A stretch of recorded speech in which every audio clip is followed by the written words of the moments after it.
না, এটি কোনো বৈজ্ঞানিক কল্পকাহিনী নয়। বিজ্ঞানীরা সত্যি সত্যি চাঁদের বুকে ডেটা সেন্টার বা তথ্য ভাণ্ডার স্থাপনের পরিকল্পনা করছেন। এরই মধ্যে এ নিয়ে পরীক্ষা চালিয়ে সফল হয়েছে যুক্তরাষ্ট্রের ফ্লোরিডা ভিত্তিক প্রতিষ্ঠান লোন স্টার ডেটা হোল্ডিংস। শেষ পর্যন্ত চাঁদে বড় পরিসরে তথ্য ভাণ্ডার স্থাপন করা গেলে তা হবে প্রযুক্তির জন্য একটি বড় মাইলফলক। ডেটা সেন্টার হচ্ছে বিশাল কোনো স্থানে রাখা সারি সারি computer.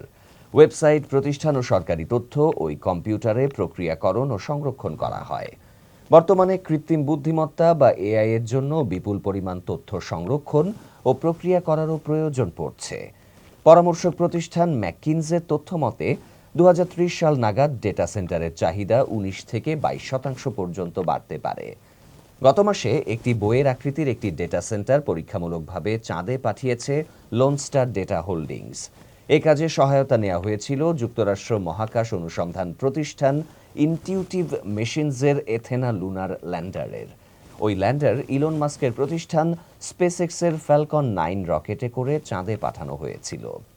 Loan star data holdings জানিয়েছে, ডেটা সেন্টারগুলো মহাকাশে স্থাপন করা গেলে ভোক্তাদের নিরাপদ ও নির্ভরযোগ্য তথ্য প্রক্রিয়াকরণের সুবিধা দেয়া যাবে। সৌরশক্তির মাধ্যমে সেগুলোতে বিদ্যুৎ সরবরাহ করা যাবে।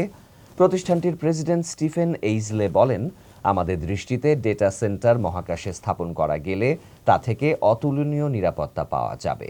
এর আগে পৃথিবীর কক্ষপথে ডেটা সেন্টার স্থাপনের সম্ভাব্যতা যাচাইয়ের পর গত গ্রীষ্মে একটি প্রতিবেদন প্রকাশ করা হয়েছিল। এতে অর্থায়ন করেছিল ইউরোপীয় ইউনিয়ন। প্রতিবেদনে বলা হয়, মহাকাশে ডেটা সেন্টার স্থাপন করা গেলে তা ইউরোপের ডিজিটাল ভূচিত্র বদলে দেবে, আর তা হবে আরও পরিবেশ বান্ধব।